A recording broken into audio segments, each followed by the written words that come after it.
جب مراکش کا ایک ٹھیکیدار توفیق اپنی اہلیہ کے ساتھ مراکش کے ایک شہر زارونا کے ایک بازار میں خرید و فروخت کر رہا تھا۔ توفیق کا مراکش میں اچھا کاروبار تھا، وہ خوب صحت مند تھا، اس کی عمر خاصی ہو چکی تھی، مگر ابھی تک اولاد کی نعمت سے محروم تھے۔ جس بازار میں وہ خرید و فروخت کر رہا تھا وہ خیموں سے بنا ہوا تھا۔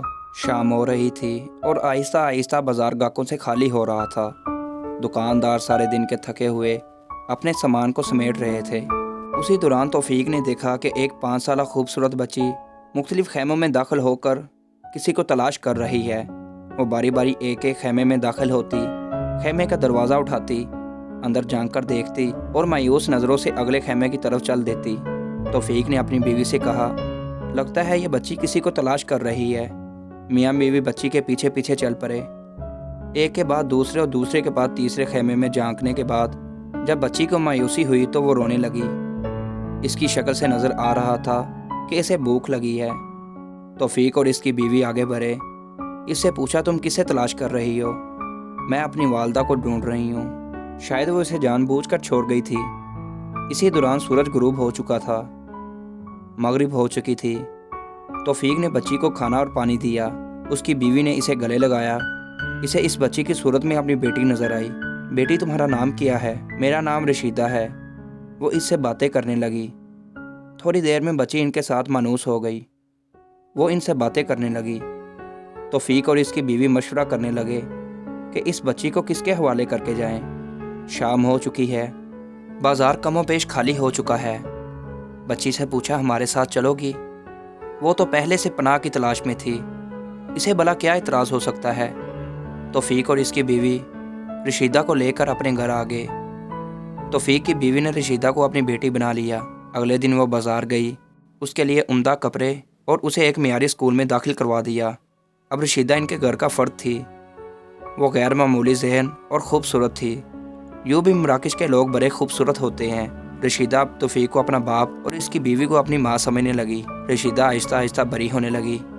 اب وہ 9ویں کلاس میں چلی گئی۔ اس نے خوب قد نکالا۔ توفیق کی بیوی اس سے شدید محبت کرتی، بیٹی کی طرح خیال رکھتی۔ رشیدہ بھی توفیق اور اس کی بیوی سے محبت کرتی، گھر کے چھوٹے چھوٹے کام کرتی۔ مگر وقت کے گزرنے کے ساتھ ساتھ توفیق کا رویہ بدلتا چلا گیا۔ وہ بلا وجہ رشیدہ کو دھمکاتا اور اسے بہانے بہانے سے تنگ کرتا۔ رشیدہ اس سے خوب ڈرنے لگی۔ ایک دن توفیق رات کے گھر آیا۔ وہ نشے میں تھا۔ اس کی بیوی اس کا انتظار کر کے سو چکی تھی۔ رشیدہ اپنے کمرے میں علیحدہ سوئی ہوئی تھی۔ اس نے آہستہ سے دروازہ کھولا، سوچا، اور پھر اس پر شیطان غالب آ گیا۔ نہ جانے وہ کب سے شیطانی منصوبے بنا رہا تھا۔ رشیدہ اسے اپنا باپ سمجھتی۔ رشیدہ نے اسے روکنے کی کوشش کی، منع کیا، منت سماجت کی، مگر توفیق نے اس کی عزت کو تار تار کر کے رکھ دیا۔ وہ بھاگنا بھی چاہتی تھی تو ایسا ممکن نہ تھا۔ اسے معلوم تھا کہ گھر سے باہر کتنے بحریے اس کا شکار کرنا چاہتے ہیں۔ یہاں اسے کھانا اور ٹھکانہ میسر تھا۔ پھر شیطان ناچتا رہا۔ اس نے اپنے آپ کو وحشی کے سپرد کر دیا۔ وقت یوں ہی چلتا رہا۔ رشیدہ کی عمر 16 یا 17 سال کی تھی جب توفیق کی بیوی کو سب کچھ معلوم ہو گیا۔ اس نے شدید احتجاج کیا۔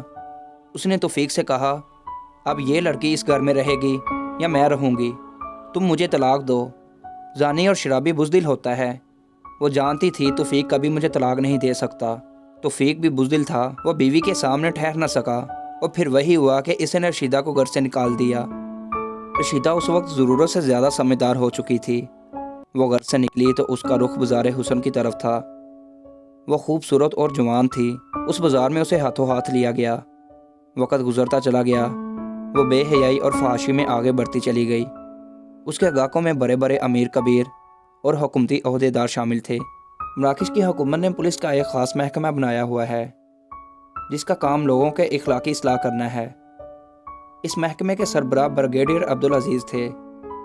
وہ ایسی بھٹکی ہوئی لڑکیوں کے پیچھے رہتے، ان کی اصلاح کرتے، ان کو سزا دلواتے اور جیل بھجواتے۔ رشیدہ جب اس بازار میں آئی تو اپنا نام تبدیل کر کے سلوا رکھ لیا۔ وہ اپنے جیسی لڑکیوں کی لیڈر بن گئی۔ عبدالعزیز نے اسے کتنی بار جیل بھجوایا۔ وہ جیل جاتی مگر چھوٹ جاتی اور پھر غلط کاموں میں پڑ جاتی۔ ایک مرتبہ عبدالعزیز نے ان کو جیل بھجوایا تو انہوں نے اس سے اس طرح انتقام لیا کہ اپنے خاص تعلقات استعمال کر کے عبدالعزیز کا ٹرانسفر کروا دیا۔ عبدالعزیز کو اس کا بڑا رنج ہوا۔ اب وہ مراکش سے باہر ڈیوٹی کر رہا تھا۔ عبدالعزیز کی ایک بیٹی اور ایک بیٹا تھا۔ بیٹی کی اس نے شادی کر دی تو وہ اپنے خاوند کے ہمراہ دوسرے شہر چلی گئی۔ بیٹا اعلیٰ تعلیم کے لیے دوسرے ملک روانہ ہو گیا۔ میاں بیوی گھر میں اکیلے تھے۔ اسی دوران عبدالعزیز کے ساتھ بہت بڑا حادثہ ہوا کہ اس کی زندگی بھر کی ساتھی محبوب اہلیہ کچھ عرصہ بیمار رہنے کے بعد اس دنیا سے رخصت ہو گئی۔ عبدالعزیز مراکش کے پرآسائش علاقے میں خوبصورت گھر بنا چکا تھا۔ اہلیہ کا انتقال ہوا تو اس کا نوکری سے جی بھر گیا، مگر وہ ابھی بھی صحت مند تھا۔ مگر اس کے باوجود اس نے فیصلہ کیا کہ وہ اپنے عہدے سے ریٹائر ہو جائے گا۔ اس نے حکومت کو درخواست دی جو قبول کر لی گئی۔ اب وہ دوبارہ مراکش واپس آ گیا۔ ادھر سلویٰ اور اس کی سہیلیاں پہلے سے زیادہ آزاد ماحول میں تھیں۔ عبدالعزیز اپنے گھر میں اکیلا تھا۔ اسے کوئی کام نہ تھا، بھلا ایک ایسا شخص جس نے زندگی بھر کام کیا ہو وہ فارغ کیسے رہ سکتا ہے؟ اس نے حکومت سے درخواست کی مجھے بے شک تنخواہ نہ دیں مگر مجھے واپس ڈیوٹی پہ جانے دیں۔ حکومت نے اس کی درخواست قبول کر لی۔ اب اس کا مرتبہ وہ تو نہ تھا، مگر پھر بھی وہ اصلاح کے کام میں لگ گیا۔ اس کا علاقہ وہی تھا جہاں سلویٰ اور اس کی سہیلیاں رہتیں۔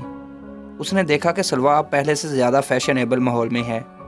اس کے پاس قیمتی گاڑی ہے، بڑا سا گھر ہے، نوکر اس کے لیے گاڑی کا دروازہ کھولتا اور بند کرتا ہے۔ عبدالعزیز کو بڑا دکھ ہوا، مگر وہ فوری طور پر کچھ نہیں کر سکتا تھا۔ اس دوران امیر کبیر لوگوں سے سلویٰ کے تعلقات بڑھتے چلے گئے۔ اس کے گاہکوں میں اعلیٰ طبقے کے علاوہ خلیجی ممالک کے گاہک بھی شامل تھے۔ جدہ کا ایک بہت بڑا بزنس مین سلویٰ کے زلفوں کا دیوانہ ہو گیا۔ یہ نہایت امیر شخص تھا۔ مراکش کی حکومت ہر سال پولیس کے محکمے سے کچھ افراد کو حج کے لیے بھجواتی۔ اس سال عبدالعزیز کا نام بھی شامل کر لیا گیا۔ عبدالعزیز اب حج کی تیاریوں میں مشغول تھا۔ سلویٰ کے سعودی گاہک نے ایک دن سلویٰ سے کہا اگر تمہیں پیسہ ہی درکار ہے تو میرے پاس جدہ چلی آؤ، وہاں تمہیں کتنے ہی امیر کبیر گاہک مل جائیں گے۔ طوائف کا ایمان پیسہ ہوتا ہے۔ سلویٰ نے غور و فکر کیا اور کہا ٹھیک ہے، تم مجھے ویزا بھجوا دو، میں جدہ آ جاؤں گی۔ اس کے سعودی گاہک نے کہا تم بنا سامان کے ہی آ جاؤ، یہاں ہر چیز مل جاتی ہے، فکر نہ کرنا تمہارے لیے ہوٹل بک ہوگا۔ انہی دنوں مراکش سے جدہ کے لیے حج کی پروازیں جا رہی تھی۔ سلویٰ نے خوبصورت لباس پہنا، خوب میک اپ کیا اور جہاز پر سوار ہو گئی۔ اس نے دیکھا کہ حج کی وجہ سے بہت سارے مسافروں نے احرام باندھے ہوئے ہیں۔ وہ ان محدود مسافروں میں سے تھی جو حج کے لیے نہیں جا رہے تھے۔ وہ تو اپنے خاص گاہک سے ملنے جا رہی تھی۔ سلویٰ اگلی سیٹوں پر بیٹھی ہوئی تھی اور اس کے ارد گرد حج پر جانے والی خواتین تھی جنہوں نے حجاب کیا ہوا تھا۔ اس نے کھانا کھایا اور سو گئی۔ نہ جانے وہ کب تک سوتی رہی۔